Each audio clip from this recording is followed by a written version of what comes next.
आप सुन रहे हैं सुबह संदेश मॉर्निंग वॉइस। अब प्रभु दास टीवी अंजनी अंग्लेश्वर सभा से बांटा जाएगा।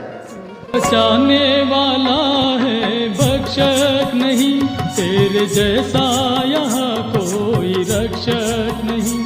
तू बचाने वाला है भक्षक नहीं, तेरे जैसा यहाँ कोई रक्षक नहीं। अपने पंखों तले तू लेता हमें, अपने पंखों तले तू लेता हमें। तेरे द्वारा ही सबका उद्धार है, तेरे द्वारा ही सबका उद्धार है। मेरे यीशु प्रभु मेरे दिल में तू आ, मेरे दिल का तो तू ही सरकार है।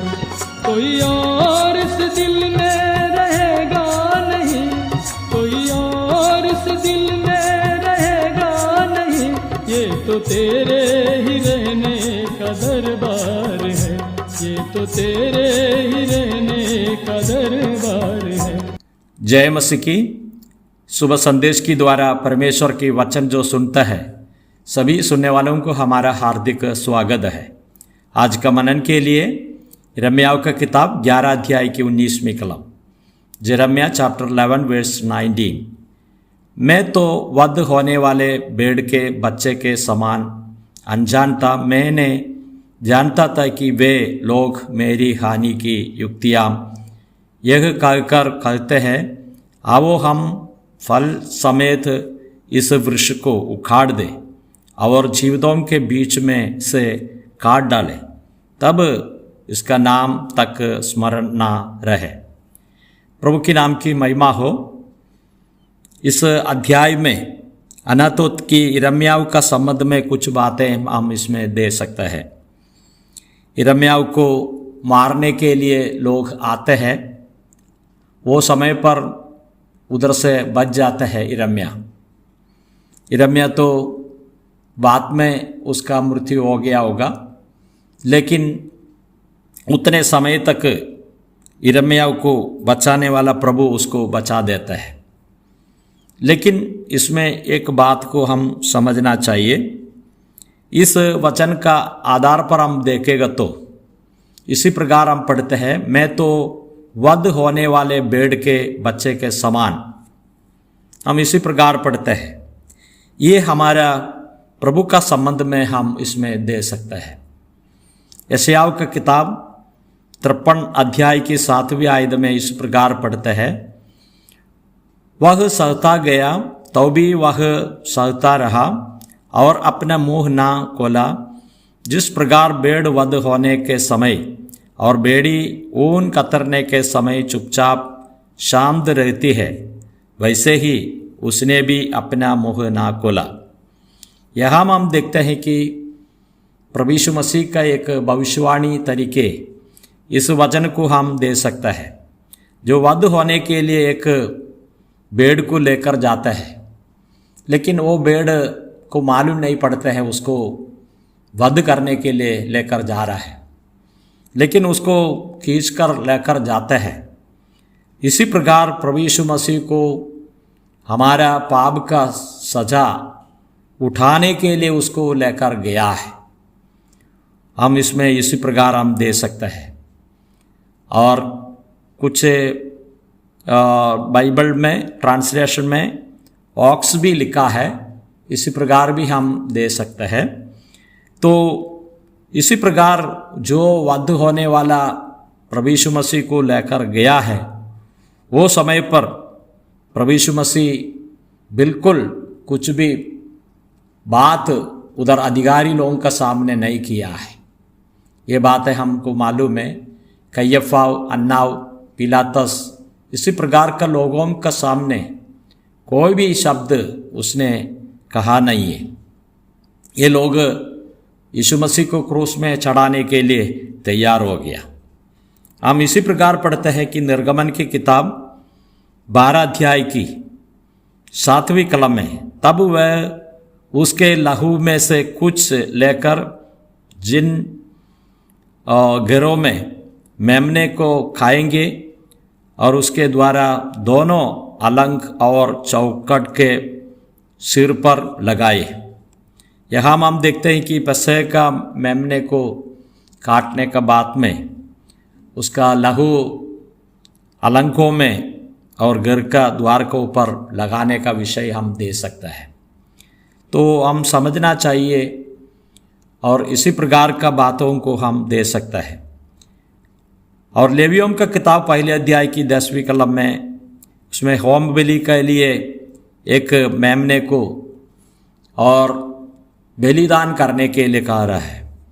इसी प्रकार उस बलि का बदले प्रभु यीशु मसीह हमारे लिए सूली पर वेदना का साथ में क्रूस का मृत्यु सहन किया है। एक मेमना तरीक प्रभु यीशु मसीह इस जगत में आए हैं। हम इसी प्रकार हम मालूम पड़ जाता है। यूहन्ना रचित सुसमाचार पहले अध्याय की 29वीं कलम में हम इसी प्रकार पढ़ते हैं, दूसरे दिन उसने यीशु को अपनी ओर आते देखकर कहा, देखो यह परमेश्वर का मेमना है, जगत के पाप उठा ले जाते हैं। यह हम तो यूहन्ना बपतिस्मा यीशु मसीह के बारे में कहते हैं, बोलते हैं कि दूसरे दिन उसने यीशु को अपनी ओर आते देखकर कहा, देखो यह परमेश्वर का मेमना है।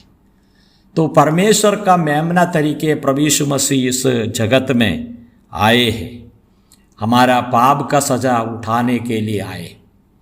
उसमें कुछ पाप देख नहीं सकता है।